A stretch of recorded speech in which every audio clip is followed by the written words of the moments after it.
collègue Laurence Feldman-Riel, mais M. Hubert, Pascal Dittel, qu'on connaît bien, le professeur Mme Bettina Borich et M. Moussa Saouna, pour vous parler de cette thématique importante à l'occasion de la COP qui a lieu ces jours-ci et qui est consacrée donc au tabac. Comme le veut notre tradition, je vais vous demander de signer notre livre d'or avant de vous passer la parole. Donc, juste une petite signature en bas de la page. Et puis après, je laisserai le soin à M. Hubert de diriger, de modérer cette rencontre de presse, cette conférence de presse qui se déroulera en français et en anglais. So, in English too for our English participants.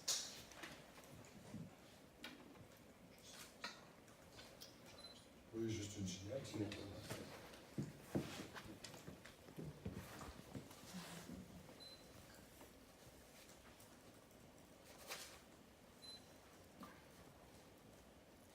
Après, vous pouvez figurer sur le tableau d'honneur du club de la presse. Sur les... Qui sait, hein, ça.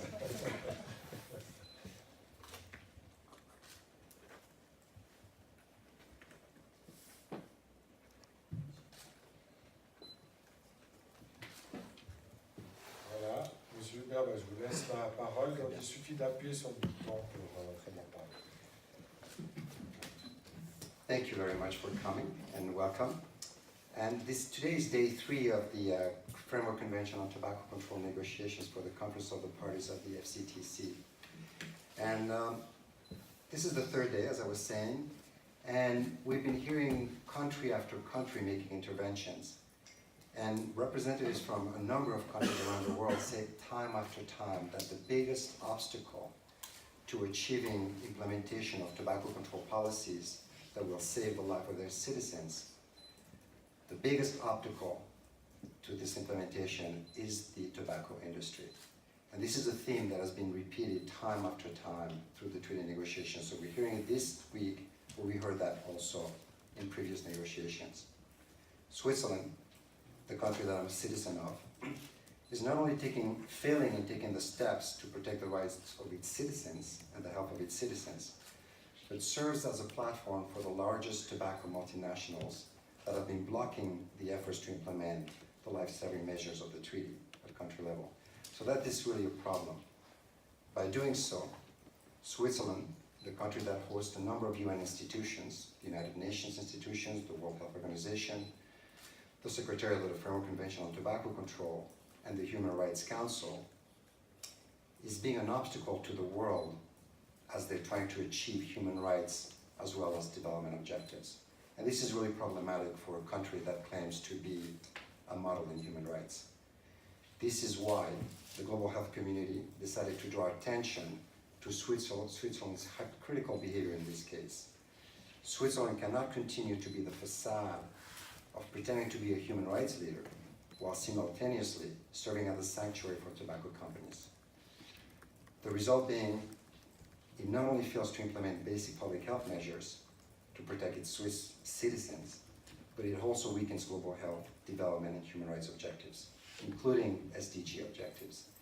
So this is why more than 100 organizations from all over the world, including alliances which out in themselves have hundreds of members, have signed this letter really calling attention on Switzerland's behaviors of not only ratifying, not yet having failed to, not only that he failed to ratify the Framework Convention on Tobacco Control, not implementing good tobacco control measures at a national level, but also serving as a platform for the industry to block other countries from implementing health measures and achieving human rights and development objectives. So I'm going to pass, we have a number of speakers. The first speaker is Pascal Dittel, president of Oxy-Suisse in Geneva. And he's going to give a little bit of a background on the situation here in Switzerland and its role in the global context also, and it relates to it. Thank you, Laurent. I'm very pleased to be here.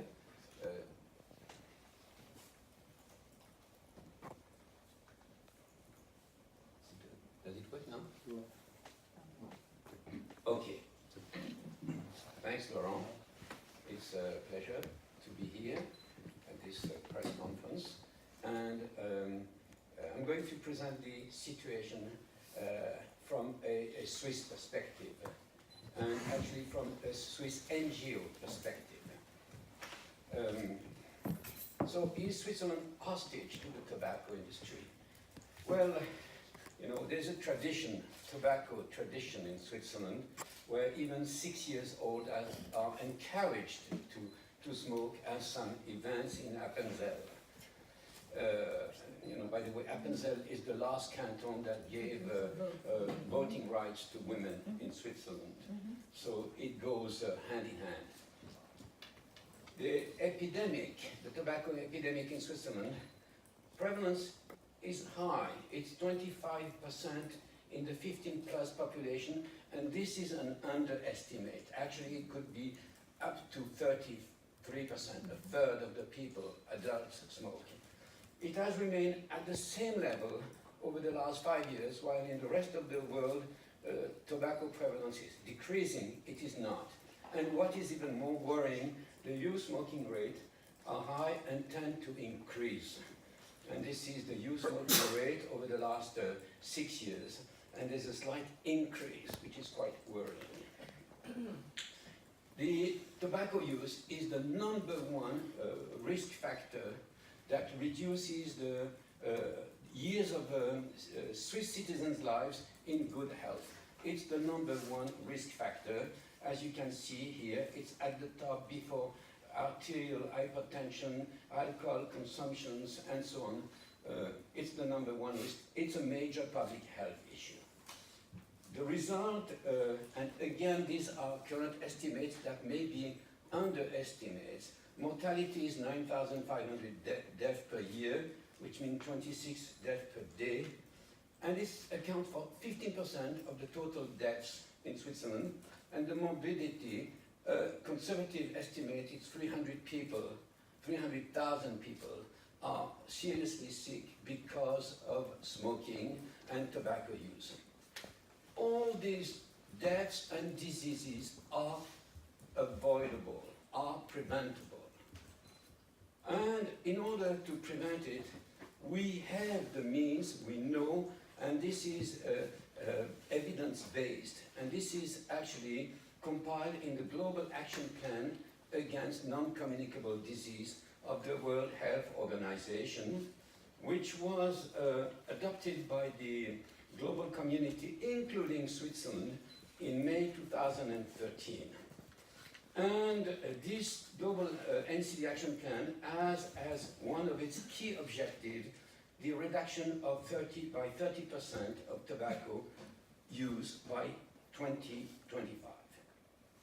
And the means to achieve this reduction are very well known. They are in this global action plan as Objective 3.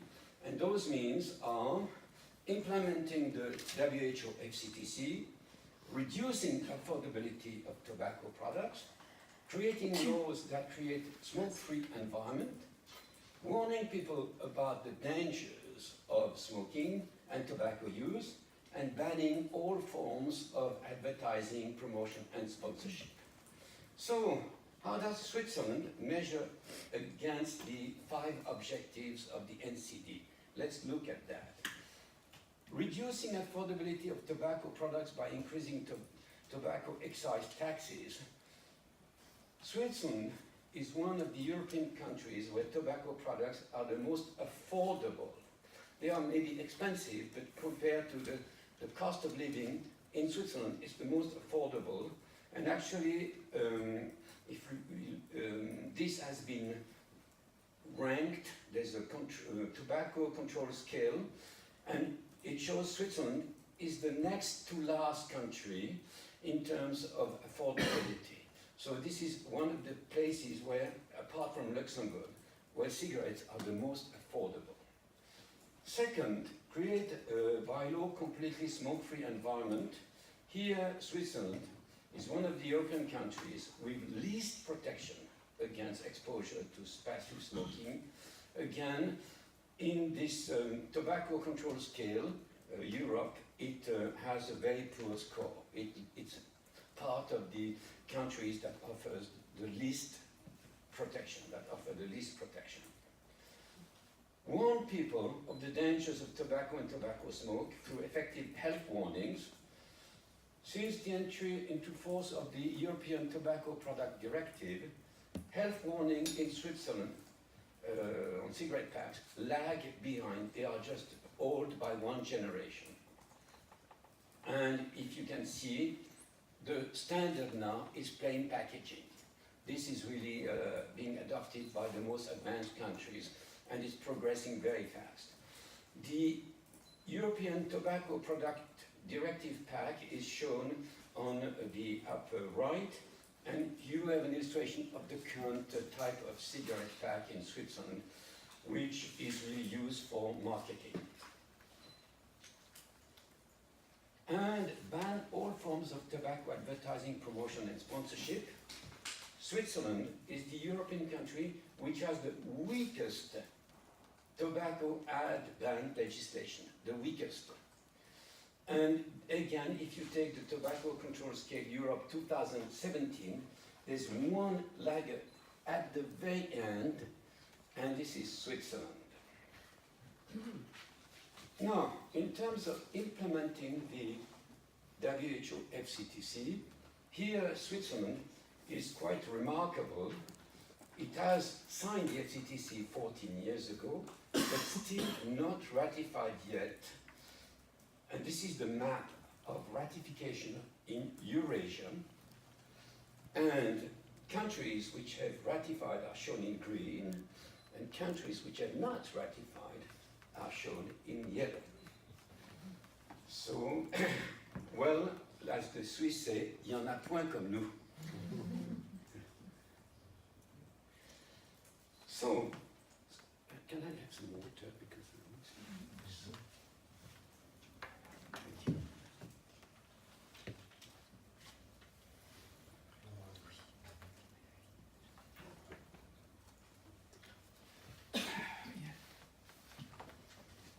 Switzerland is therefore not fulfilling any of the 5 objectives of the Global NCD Action Plan.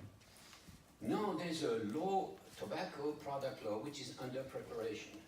We could hope that with this law, the situation will be remedied, and we can therefore ask, will the new tobacco product law drafted by the government change that? Well, if you look at all these 6 measures, reduce affordability of tobacco products, the law will change nothing. Create by law completely smoke-free environment, the law will change nothing. Status quo. Warn people of the dangers of tobacco and tobacco smoke through effective health warning, the law will change nothing. Ban all forms of tobacco advertising, promotion and sponsorship, again, the law will change nothing. This new draft law will not ban any of the tobacco marketing techniques which were identified by the Observatory of Tobacco Product Marketing Strategies of CIPREVO. All these techniques will still be permitted. Basically, the only place where the law will ban advertising is this magazine. This is basically what the law will say. Publication addressed exclusively to teenagers and kids, will not have tobacco advertising. Apart from that, tobacco advertising will be free, except in free newspapers, which actually, in which you don't have tobacco advertising since the 1st January 2017. And implement the WHO FCTC. Well, the draft law is accompanied by a document which is called an explanatory report. And this explanatory report has clear language, and I quote, the present draft law is not compatible with the requirement of the WHO Framework Convention for Tobacco Control. So clearly, Switzerland will not be able to ratify the FCTC. And as in Switzerland, once a law is enacted, it takes about 15 years to pass a new one, So we can say that for the next 15 years, Switzerland will not be able to ratify the FCTC. And this explanatory document contains an extraordinary language, an extraordinary paragraph that describes the objective. And the objective is, according to the conclusion of the impact analysis of the present regulation, in the long term, by 2060, the number of smokers will diminish by 2.1%. Prevalence will drop by 0.5 percentage point from 25 to 24.5. But 24.5 is within the error margin of 25. And therefore, we will absolutely not know whether it will have decreased or not. Basically, this means tobacco prevalence will be kept at the same level for the next 40 years. And this is produced by a Federal Office of Public Health. This is quite shocking. And this 0.5 percentage point drop is what Australia has achieved just in 1 year by introducing plain packaging. And this is in addition with decrease of prevalence that occurs continuously in this country. Actually, why is it so? The key criterion that guides tobacco control policy in Switzerland is preserving the interest of the tobacco industry. We have this declaration by Alain Berset, our Minister of Health, during the 8 December 2016 session of the National Council. The Swiss federal government was trying to establish in this project a subtle balance between the need to protect health and protect the economic interest of the tobacco industry. There's a subtle balance. But we all know this is impossible. In fact, if you take the guidelines for the implementation of Article 5.3 of the Framework Convention, the principal one says there is a fundamental and irreconcilable conflict between the tobacco industry interest and public health policy interest. So, Switzerland is kind of an ashtray of Europe. How did Switzerland get there? Well, the explanation is simple. The massive presence of 3 tobacco multinationals. And these tobacco multinationals have actually created a coalition, a very strong coalition, which has been in place for the last 25 years. This coalition was created at the time there were the twin initiatives in '93, and they created it to defeat one of the 2 measures, which was to ban tobacco advertising. And this coalition, this is part of an internal document. They showed how they operated to defeat this initiative, and this is very much in place today and still highly effective.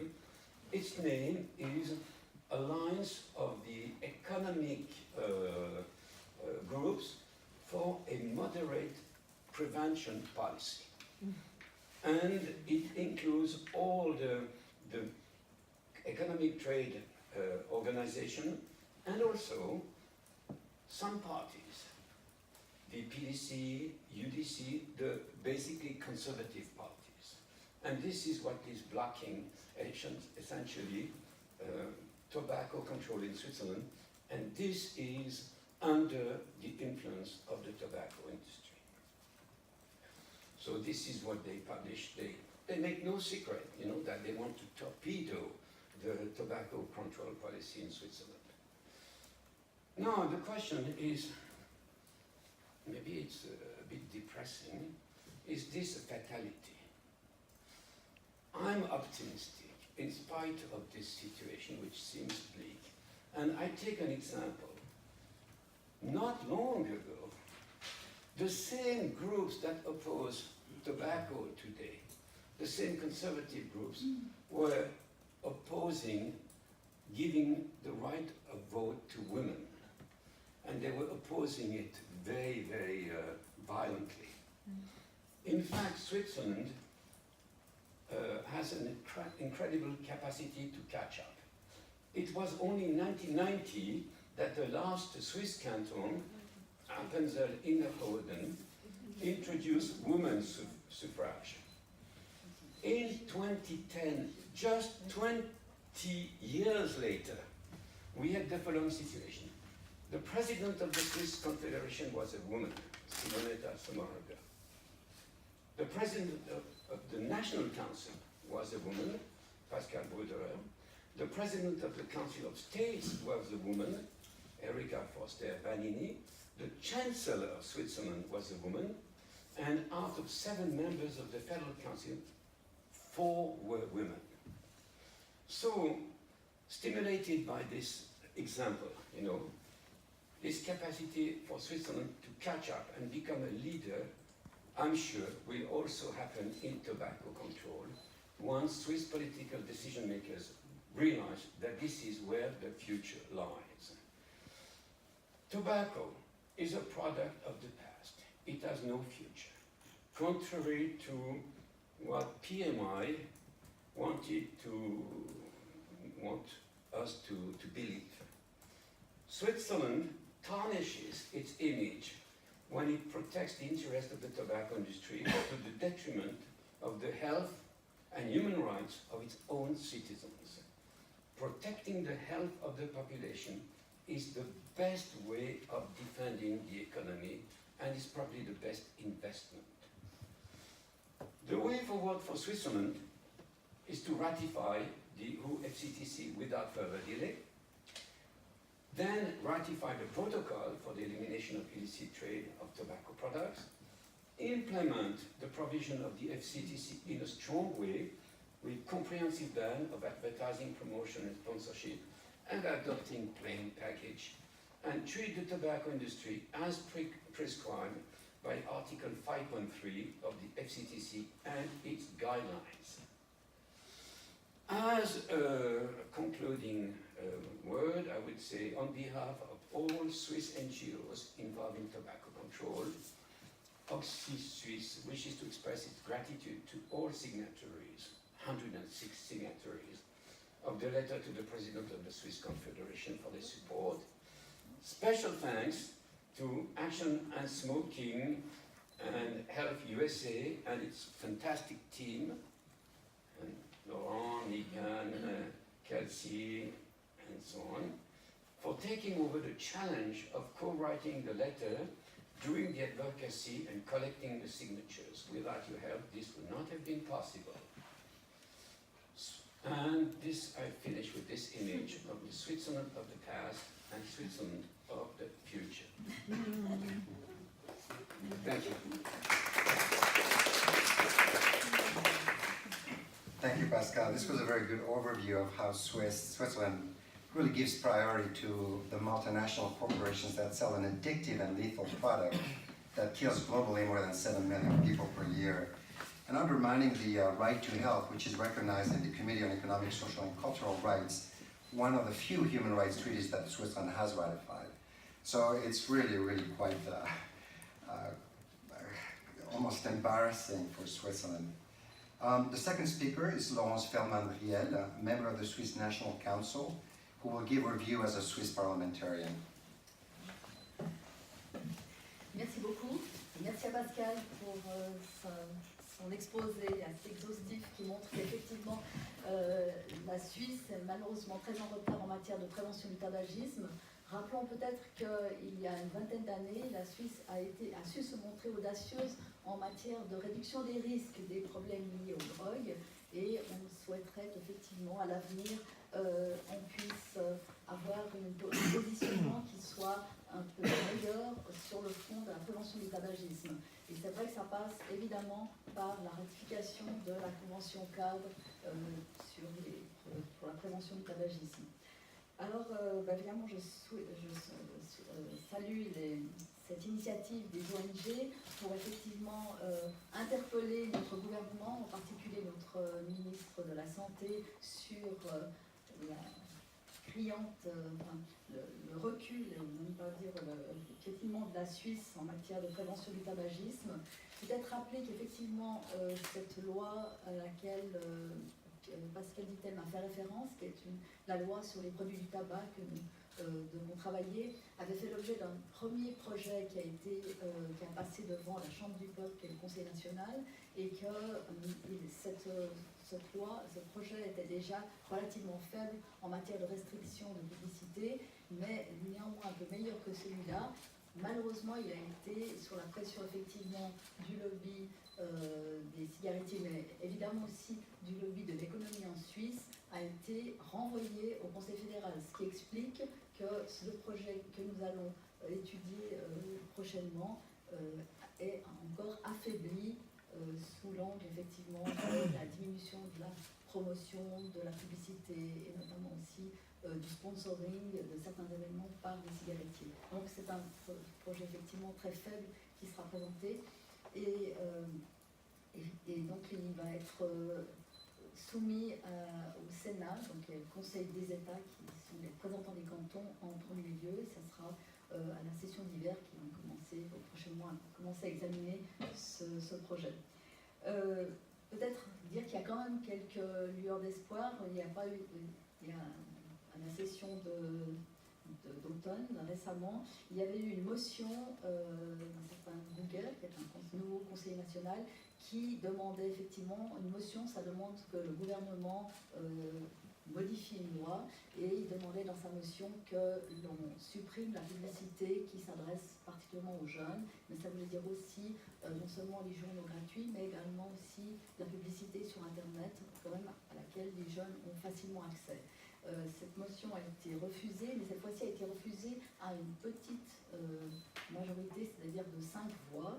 Ça veut dire que quand même, il commence à y avoir une prise de position, une prise de conscience, mais évidemment pas suffisant encore pour faire de grands pas. Ça veut dire aussi que pendant toute la durée pendant laquelle nous allons examiner ce projet de loi sur les produits du tabac, qui passera au Conseil des États, puis ensuite sera examiné par le Conseil national, il s'agira que les milieux de la santé publique puissent aussi faire valoir leurs arguments de manière assez vigoureuse pour quand même essayer de l'améliorer, parce qu'évidemment, nous pourrons faire des amendements qui pourraient être un peu plus fermes en matière de prévention. Je préciserai aussi que, notamment aussi sous l'impulsion d'un article de Pascal Dittel, on sait maintenant que la prévalence du tabagisme telle qu'elle est connue en Suisse, qui serait d'environ 25%, elle serait probablement sous-estimée. Et là, effectivement, c'est aussi un sujet préoccupant, parce que si on sous-estime, ça veut dire qu'on a moins besoin de mettre en place des mesures de prévention. Et là, effectivement, on pourrait imaginer que la véritable prévalence soit plutôt de l'ordre de 37, voire de 40%, ce qui change quand même beaucoup de choses. Alors moi-même, j'ai déposé un postulat qui demande au Conseil fédéral de revoir ses indicateurs en matière de statistiques sur la prévalence pour qu'on ait des chiffres qui soient plus adéquats.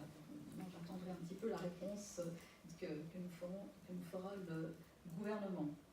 Et puis, peut-être rappeler aussi que une initiative, puisque voyant qu'en effet, au niveau du Parlement, pour l'instant, c'est bloqué, il y a un groupe d'associations en faveur de la santé publique aussi qui regroupe les médecins, les infirmiers, les infirmières, enfin, les milieux qui sont favorables à la santé et à la prévention, ont récemment lancé une initiative populaire pour demander l'interdiction de la publicité pour le tabac, surtout s'agissant des jeunes. Mais c'est donc une initiative populaire, c'est quand même un instrument qui est lourd, puisqu'en fait, il faut récolter 100 000 signatures, et la limite de récolte aura lieu seulement en septembre 2019, et ensuite il faut attendre à peu près 1 année et demie à 2 ans avant que le peuple puisse se prononcer.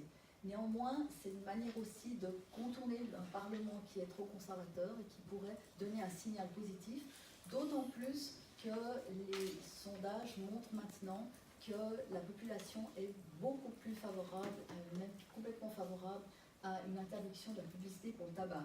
C'est-à-dire qu'on a quand même fait du chemin depuis les fameuses initiatives jumelles de 1993 qui demandaient l'interdiction de la publicité pour l'alcool et le tabac. et que maintenant, je pense que la population risquerait bien de voter oui, et du coup, ça obligerait aussi le Parlement à revoir certaines lois. Donc voilà, l'avantage de la Suisse, c'est que ça va enfin, malheureusement ça va lentement, mais l'avantage c'est qu'on a certains instruments qui nous permettent, qui ont aussi un certain rythme, peut-être pas assez rapide qu'on souhaiterait, mais qui permettent effectivement parfois de rectifier le positionnement d'un Parlement trop conservateur.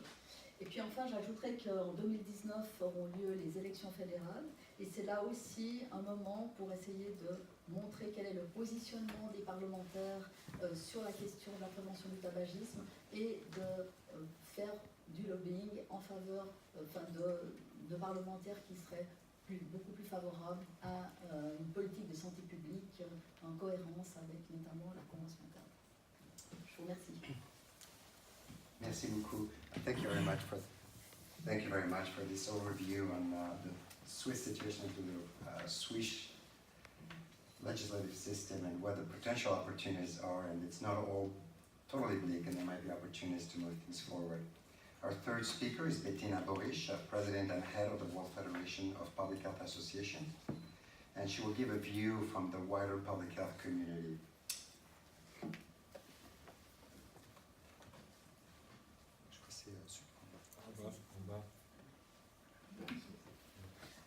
So, thank you, and thank you especially to Laurence Feldman et Pascal, because they set the scene for the public health person that I am and the public health community that I do represent as the Executive Director of the World Federation of Public Health Associations, also headquartered here in Geneva, in the very close vicinity to Japan tobacco.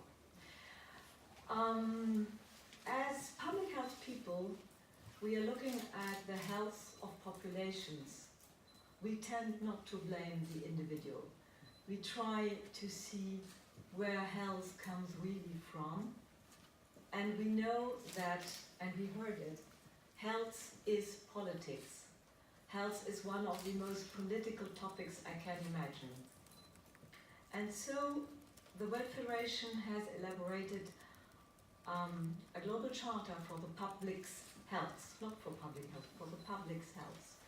Because we have, as Pascal has shown, the data, we know everything. We also have the tools. We know how we have to use tools of anti-tobacco strategies. They have been proven, they are there. The question is now, how do we go ahead? How do we implement? And Laurence said very nicely, yes, we have political tools in Switzerland, and we can also, what we do at the global level, look at how other countries do their governance. And that's our main task. At the World Federation, we do advocacy by going from one place to the other. And it has been mentioned already, Australia. Australia is a country where a strong anti-tobacco policy had been put in place, and the latest statistics, especially for young people, show that they have been able to reduce the smoke, the percentage of people from 12 to 15 years old to less than 1%. It is possible if you keep to a really strong anti-tobacco policy. But as we said, we need good governance, and we need people like public health people who have the data and who have the will to do advocacy. And to show you perhaps some examples that illustrate how it works, our former just past president of the World Federation happens to be Australian, Michael Moore. We asked him to write a letter to the Minister Sebastian Kurz in Austria. You know that Austria is now heading for a very, I would say, Pascal, old-fashioned, retrograde tobacco policy. And I would like to cite a little point of this letter. Michael Moore wrote to Sebastian Kurz. Michael Moore himself has been health minister. He says, I had the privilege of being Minister for Health in the Australian Capital Territory and was given warnings about the dire consequences the hospitality industry would suffer if I introduced smoke-free areas in hotels. The opposite happened. The industry thrived. And I think we have seen that also with the smoke-free restaurants. Here in Switzerland, the restaurants have not been suffering, but a lot of restaurants do go better even. And then he continues, Michael Moore, I found out later that many of the warnings came from community organizations established and funded by big tobacco companies. He goes on and and Michael Moore asked Sebastian Kurz to have a serious look at the Austrian tobacco politics. It is clear that we have to do our public health advocacy work. Public health people worldwide have the data, do work on the data, have the means, have the tools, but we have to do our advocacy work to help politicians to get forward in the sense of health. And it has been mentioned by Laurent Hubert that the other problem that I feel is even more thrilling for someone in public health is, yes, we have our national problem, but we do have a global problem, and Switzerland is la plaque tournante for the tobacco industry. And we know globally that the tobacco epidemic is now exported from the rich world to the low and middle income countries.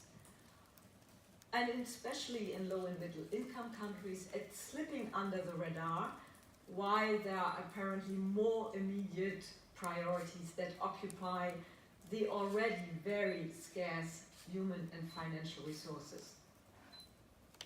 And Switzerland serves at the headquarters of this trade. I would like to cite another example that happened in international politics, and that was the case of Uruguay. I think you know that President Vasquez, who himself is an oncologist, introduced the plain packaging and other strong anti-tobacco measures, and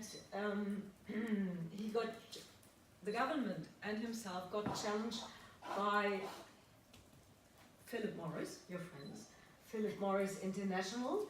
The company claimed that Uruguay's measures violated the investment protection agreement signed in '99 between Uruguay and Switzerland. Here we are again. The good news is, as you may know, that they lost the case. Philip Morris lost the case, but Switzerland was cited and was part of the law firm's arguments. I think, to conclude, that the epidemic of tobacco will progress throughout the world until and unless tobacco control is recognized as an immediate priority for development, investment and research. And I would like to end up with a word of urgency. You mentioned the SDGs. We are there with an Agenda 2030.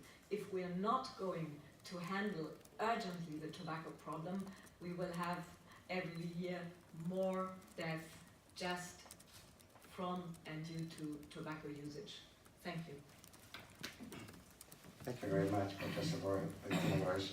And indeed, if there is a development objective that the world should be able to achieve, it's the tobacco problem. And death and disease caused by tobacco, that's something that the world could do. We know what to do, we have an evidence-based treaty. The problem, as you mentioned, is governance. And if we have a governance system that promotes the tobacco and facilitates tobacco multinationals' ability to threaten other governments, that is really problematic. So our next speaker is Inoussa Saouna, president and founder of SOS Tabagistes Niger, who will give the perspective from a low-income country who's often being challenged by and has difficulty in implementing its tobacco control policies due to the behaviors of the tobacco industry. And something, as I mentioned, that was repeated time after time by government representatives from a number of low and middle income countries. Now that's true that we're challenged in every country, even high income countries. Even the most powerful countries of the world are challenged by the tobacco industry. But we're very concerned about countries that Uruguay, for example, which don't have the resources often to be able to stand up to tobacco companies that are much more wealthy than those countries are. Moussa? Merci beaucoup, Laurent. Bonjour, mesdames et messieurs. C'est un très grand plaisir pour moi de prendre la parole à l'occasion de cette conférence de presse.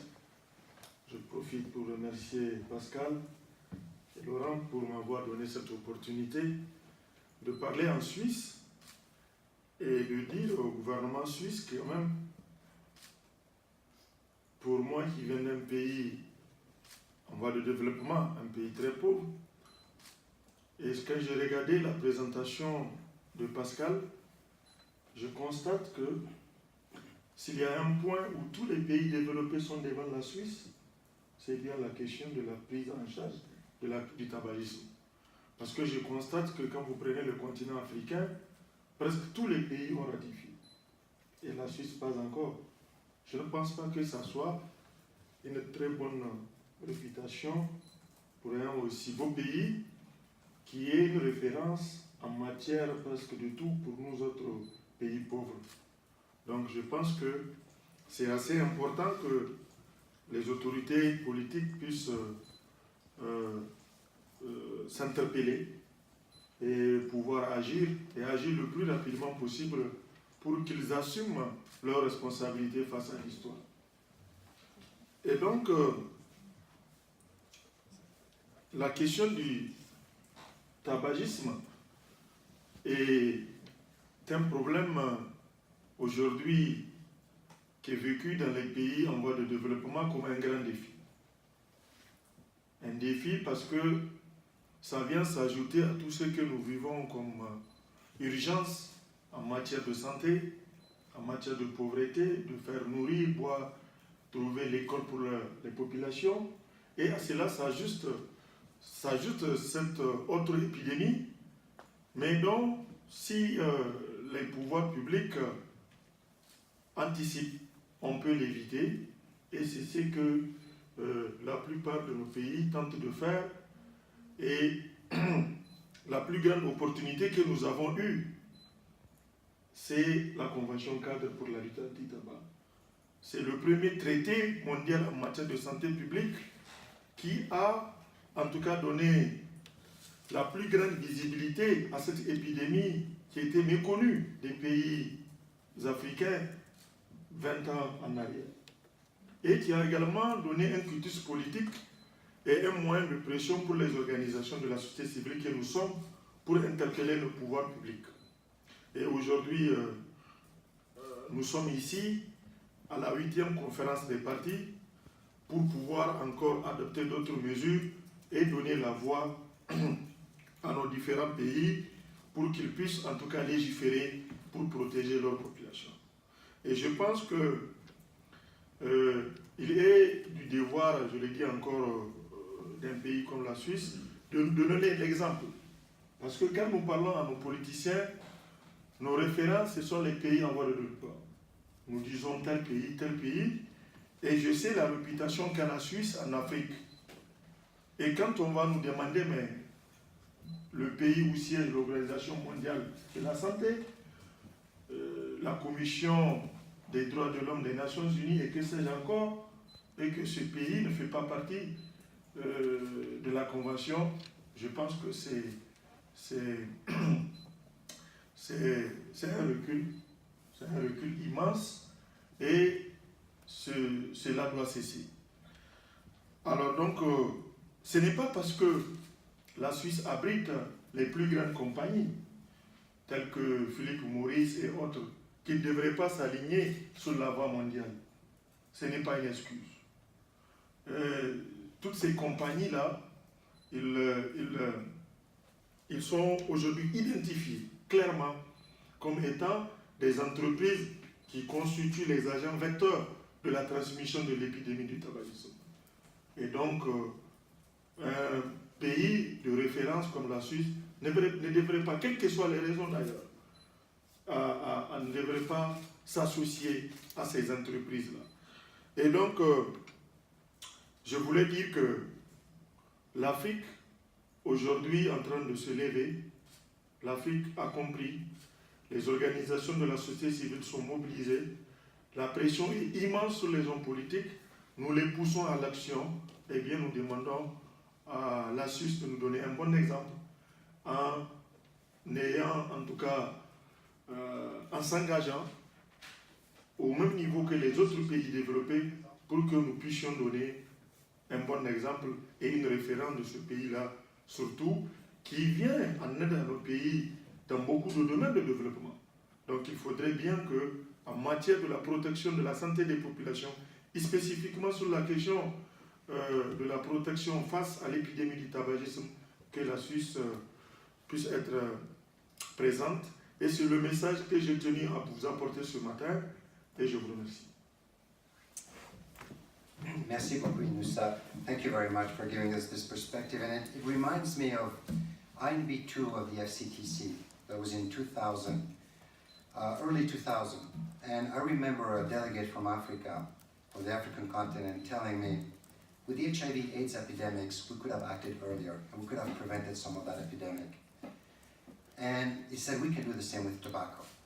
Our continent doesn't yet have a high prevalence, and we could do something. And we're in a situation where a country like Switzerland, not ratifying the FCTC, serving as a platform, is in essence blocking countries, African continent, and other countries and low-income countries from actually making progress towards their development and human rights objectives. And I find this really troubling. So as a Swiss citizen also, and along with the global community which signed that letter, we really call on Switzerland to ratify the FCTC, ratify the illicit trade protocol, and also take action and not allow those big multinational corporations to just block other countries from implementing the life measures that are in the FCTC. Thank you very much, and I guess we're going to open it up for questions. Okay. Merci. Robert James Parsons, sorry for my tardiness. I made the error of answering the phone just as I was on my way out the door. It's not out of disrespect for your work. I have a question regarding Philip Morris, because according to the May 1998 settlement in Minnesota, the documents of the company, at the time over 6 million, were put online, accessible to the public. Subsequently, all documents were supposed to be put online as they were produced. As I understand it, most of Philip Morris's activities now have been transferred to Switzerland precisely to avoid putting these documents online in the United States. Do you know anything about this?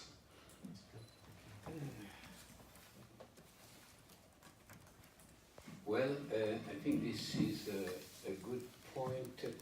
After the Master Settlement Agreement, there was a global reorganization of the tobacco industry, which resulted in isolated its US operation from all the other international operations. Philip Morris split into Altria and Philip Morris International, and there's strictly no operation of Philip Morris International in the US, so they are out of reach from the discovery system of the United States. Brown and Williamson, which is BAT, was sold to R.G. Reynolds, and R.G. Reynolds International was sold to Japan Tobacco, which became Japan Tobacco International, so that there's a complete split, and all international tobacco operations now are out of reach from this document discovery mechanism. And this was certainly the purpose of this big reorganization. And so, if I understand, everything is concentrated here in Switzerland as much as possible. That's part of the role played by Switzerland, you know, by role played by having the corporate headquarters here. Yeah, I mean, well, Switzerland is acting as kind of a judiciary haven for the tobacco industry. It's a sanctuary, and this is why they are doing very strong lobbying, and they take into to the advantage the highly federal system, you know, where a lot of the political decision making is at the cantonal level, and a canton like Vaud has a budget which is smaller than Philip Morris International, and then the CEO of Philip Morris International discusses with the president of Vaud, you know, he's talking to a dwarf in terms of economic, and it can, you know, the politician has little power when confronted with such huge companies, and they really take advantage of that. And what about Japan Tobacco here in Geneva, the fabulous building they put up there next to the Maison de la Paix? Because it's very, from the point of view of the architecture, it's very impressive. And it's sitting up there between the World Meteorological Organization and the Maison de la Paix. It seems to be a bit out of place. I mean, you know, this Japan Tobacco International building is sitting on a piece of land that is owned by the canton Geneva. There's a long-term agreement between the two, and on top of that, the city of Geneva has gone into a partnership with JTI, and they are part of a foundation to manage the daycare center that is owned by JTI, but they generously offer something like 20, they accept 20 children in the daycare center, so that it's a joint operation, City of Geneva and JTI, which is going to be there for, you know, years to come. So they are locked into a partnership. Just to add something about GTI, I think now it's forbidden for them, for the tobacco, to make advertisement in the street in Geneva, because the canton has put in a law in 2000, but unfortunately they come more they give money to, for instance, Grand Théâtre Foundation. They give some money to some social foundation, like Centre Social Protestant, and so it's the way they are coming. C'est de l'arrangement alors. Pour avoir une sorte de C'est de l'arrangement quand même. Oui, Laurent. Vas-y. Commence pas. Non. C'est vraiment. Ah, ça peut tout arranger. T'es là. Non. Toujours pas. C'est une conspiration de Philippe Maurice. Bon, j'essaie comme ça alors, ça va? Oui, c'est pour la vidéo, mais si tu parles fort, c'est On va essayer. Deux questions. D'abord à Pascal Dittelme, en partant de cette lettre ouverte que vous adressez aujourd'hui au président de la Confédération, quel va être le suivi dans les prochaines semaines? J'imagine que vous êtes aussi parti à la procédure de consultation pour l'avant-projet. Est-ce que vous allez demander concrètement de le rencontrer avec d'autres ONG suisses actives sur ces questions-là? Et une question pour Madame Feldman-Riel. Vous avez mentionné le scénario d'initiative populaire, mais est-ce que dans l'intervalle, c'est nécessaire aussi, si l'avant-projet reste en l'état, de lancer un référendum déjà sur cet avant-projet-là?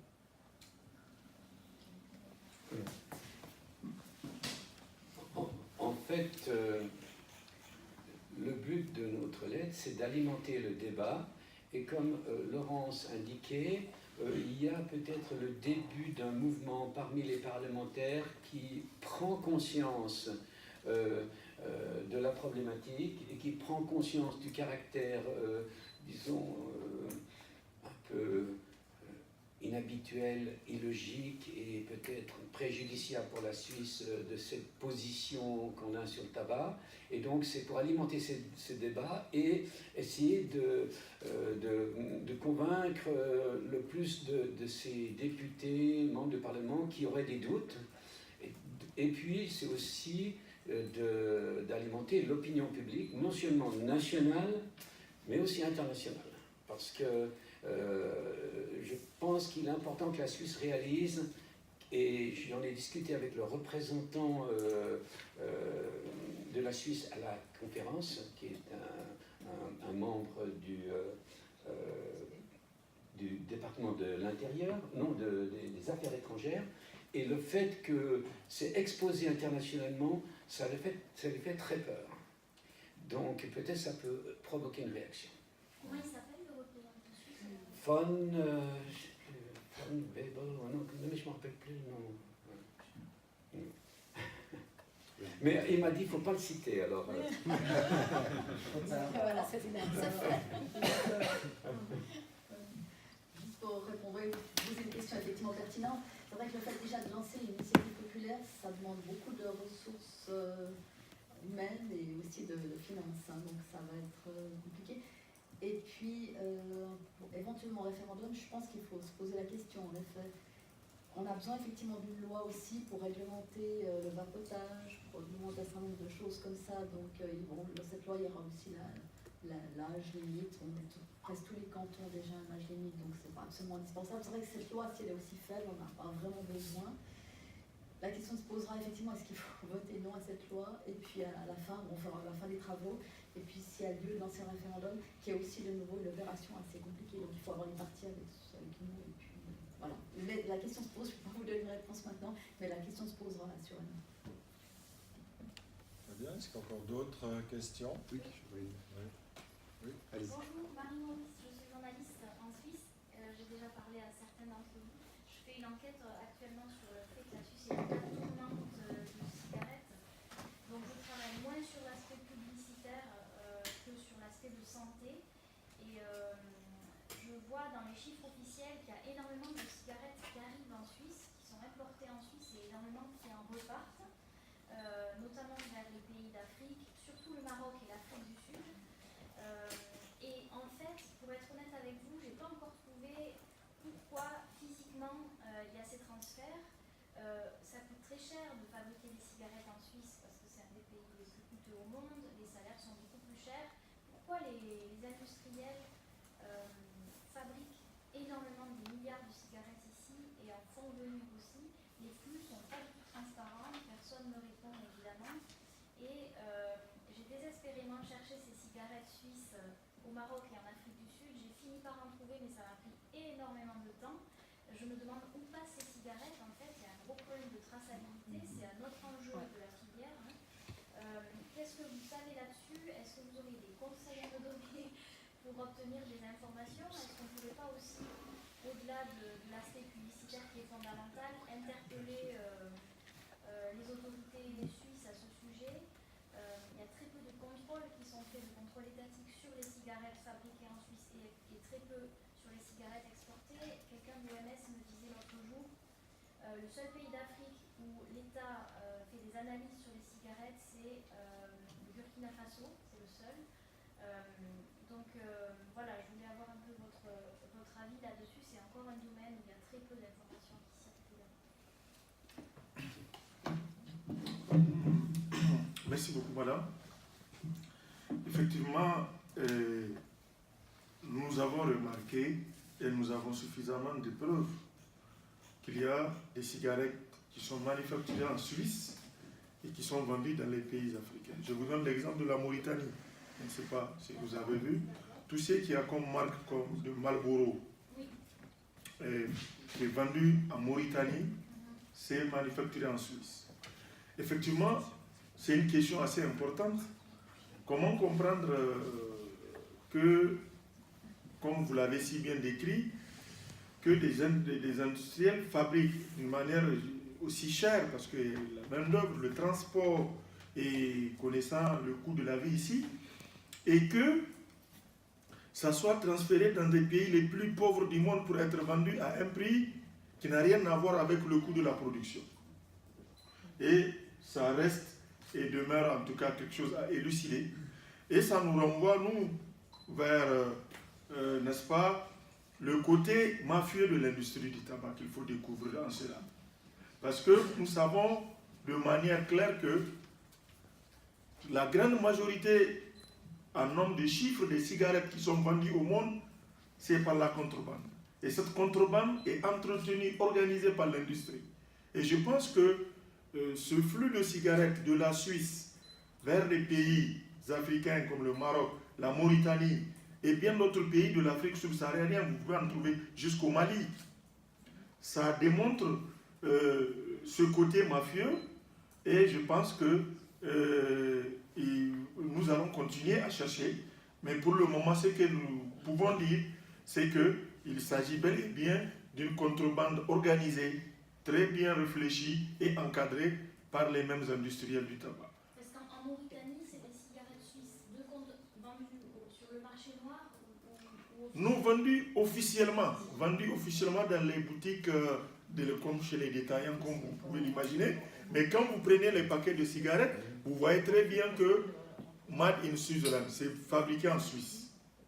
C'est ça la question.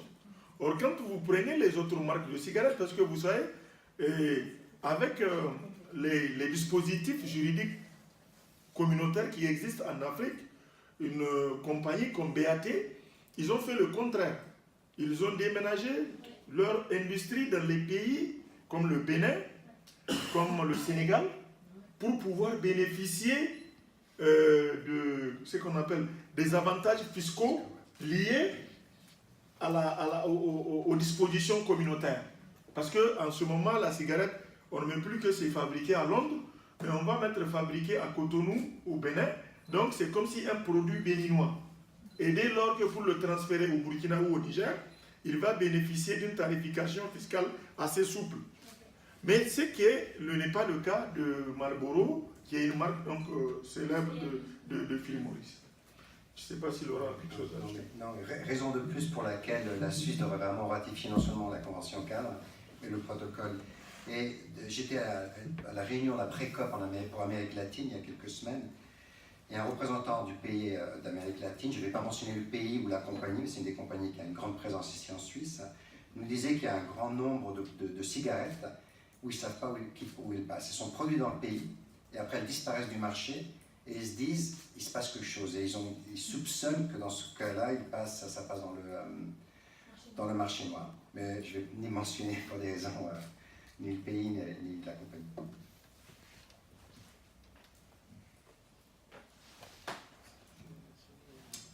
Go ahead. Good afternoon, everyone. My name is Shauna Nurula. I'm with the World Heart Federation.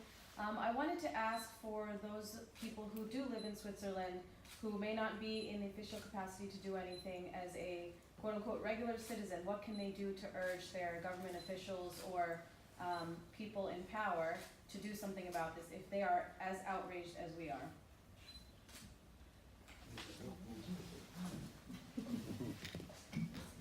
Maybe they should write to the MPs in the region where they are living, because every MP is representing a canton from Geneva, Vaud, etc. So they can write regularly and maybe give documents and so to entertain the information and pushing also these people to react. It's one way.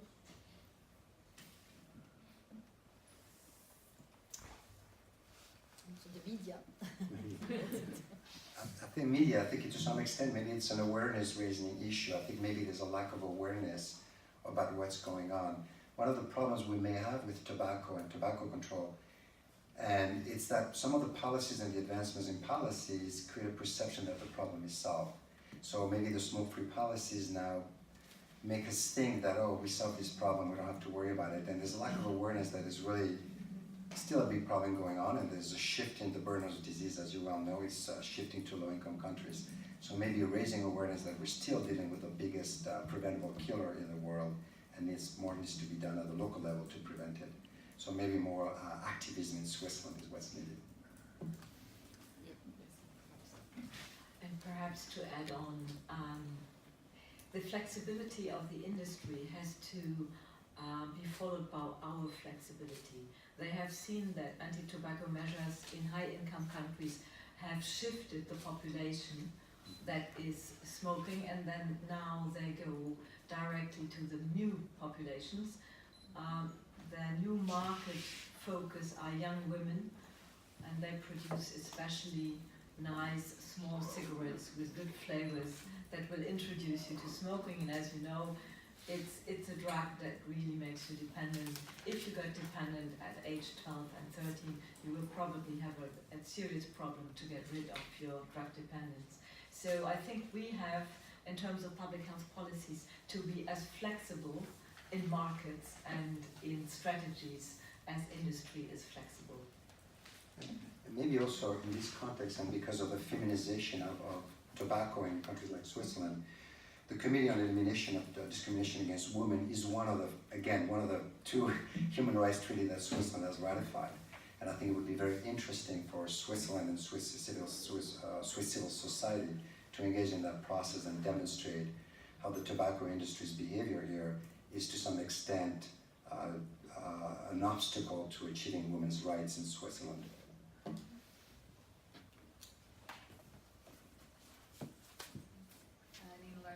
Could you say something about the Swiss position to these new so-called reduced harm products?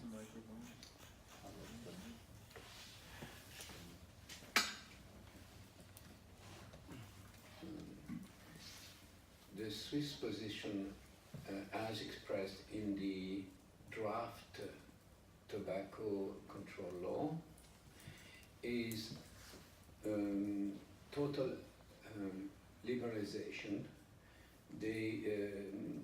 Today the snus is still banned, and they include the snus. So, according to the new law, not only it will be permitted to use, or this use of these products will be legal. There's some interventions of members of parliaments that almost, that clearly say we should encourage the use of these products. And clearly the representative from the department of Neuchâtel, where the PMI has its research facilities, has done a lot of lobbying for a very liberal policy concerning these new products, which of course are not we don't know whether in the long term the use will be harmful or not, and also from a public health perspective and taking into consideration all factors, the crossover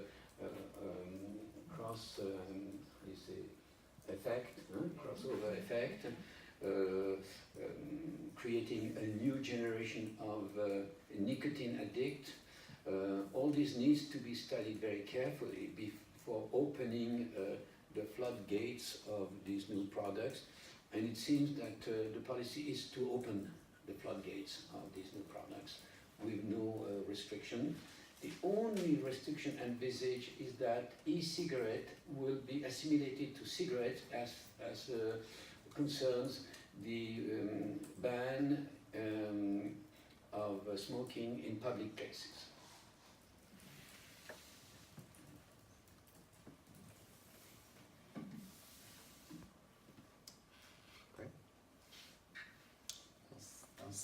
Je vois plus d'autres questions. I don't see any more questions, so thank you.